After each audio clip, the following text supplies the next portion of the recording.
উচ্চতম ন্যায়ালয়ত মুখ থেকেচা খালে নিৰ্বাচন আয়োগে বিহাৰ নিৰ্বাচনৰ পূৰ্বে খাৰিজ হল নিৰ্বাচন আয়োগৰ সিদ্ধান্ত নাগৰিকত্বৰ প্ৰমাণ হিচাপে আধাৰ ভোটাৰ ৰেচন কাৰ্ড গ্ৰহণৰ নিৰ্দেশ আয়োগে আধাৰ ভোটাৰ ৰেচন কাৰ্ডক গ্ৰহণ কৰা নাছিল নাগৰিকত্বৰ ভিত্তি হিচাপে বিহাৰৰ ভোটাৰ তালিকাৰ স্পেচিয়েল ইন্টেনসিভ ৰিভিজন আৰম্ভ কৰিছিল নিৰ্বাচন আয়োগে আৰু এই SIR তাৰ ভিত্তি লোৱা নাছিল আধাৰ ভোটাৰ ৰেচন কাৰ্ডসমূহ নৱেম্বৰত বিহাৰত অনুষ্ঠিত হ'ব বিধানসভাৰ নিৰ্বাচন আৰু জুলাইৰ ভিতৰতেই আয়োগে শেষ কৰিব খুজিছিল কাম ইতিমধ্যে বিতৰণ কৰা হৈছিল নিৰ্দিষ্ট প্ৰপত্ৰৰ লগত পিতৃ মাতৃৰ জন্মৰ প্ৰমাণপত্ৰ জমা দিবলৈ দিয়া হৈছিল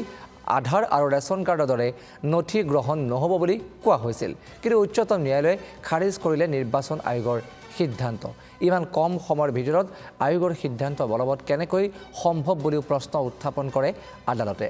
বিৰোধীয়েও নিৰ্বাচন আয়োগৰ সিদ্ধান্তৰ বিৰোধিতা কৰিছিল 3 কোটি লোকে ভোটাধিকাৰ হেৰুৱা শংকা কৰিছিল বিৰোধীয়ে আৰু পূৰ্বে ভোট দিয়া সকলো বঞ্চিত হ'ব বুলি অভিযোগ উত্থাপন হৈছিল